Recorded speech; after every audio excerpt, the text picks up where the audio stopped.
Limiting beliefs are like invisible chains that keep many people trapped in a reality they don't want. These are ideas repeated so often that they become internal truths, even when they have no real foundation. Phrases like, "I'm not good enough," "Money is hard to make," "I'm unlucky in love," or "It's too late to change," are clear examples of how the mind can turn into its own prison. The first step to reprogramming the mind is identifying these beliefs. They often come from past experiences, comments from people close to us, or cultural conditioning. The problem is that when they are accepted without questioning, they begin to govern choices and limit potential. Identifying these chains requires paying attention to inner dialogue. Every time you consider starting something new, and immediately hear a voice saying it won't work, you're likely facing a limiting belief. These thoughts act like filters that distort reality. Even when opportunities exist, a mind conditioned by beliefs will ignore them or interpret them as inaccessible. Recognition is essential, because you can't change what you don't see.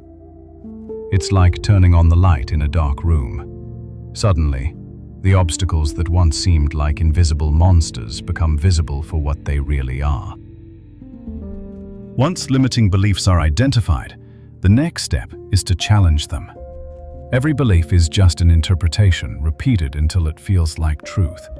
To break the cycle of self-sabotage, you need to confront those thoughts with real evidence.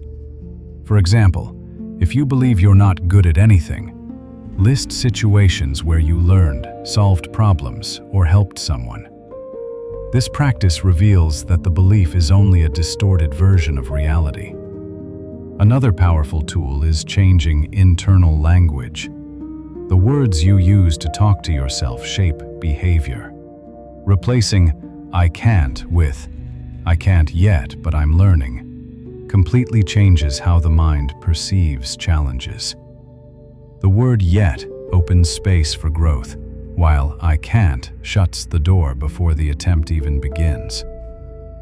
Surrounding yourself with people, environments, and content that reinforce healthier ideas is also crucial. The mind absorbs the patterns around it. If you want to reprogram limiting beliefs about success, you need to be exposed to examples of achievement and growth. If you want to change beliefs about relationships, seek healthy models. Every new positive experience becomes evidence against the old belief, until it eventually loses power. Reprogramming the mind doesn't mean erasing old beliefs, but building new, stronger pathways. Neuroscience shows that the brain is plastic. It reorganizes itself according to repeated stimuli. The more you practice new thoughts and behaviors, the more natural they become. The key is conscious repetition. Isolated positive thoughts won't change your life. What transforms it is consistently cultivating a new mental pattern. One effective practice is visualization. When you imagine yourself achieving something and feel the emotion of that achievement, the brain records the experience almost as if it were real. Repeated consistently, this practice helps the mind accept new patterns as possible. Another tool is affirmations, but not mechanical repetition. Affirmations like, "I am capable," when spoken with conviction and aligned with action, stop being empty words and become a new internal code. Over time, old limiting beliefs lose strength. You realize you are not a prisoner of imposed ideas, but an active creator of your reality.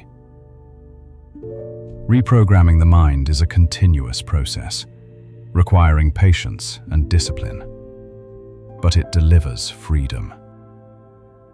The real transformation happens when you understand that the only chains holding you back are the ones you haven't chosen to break.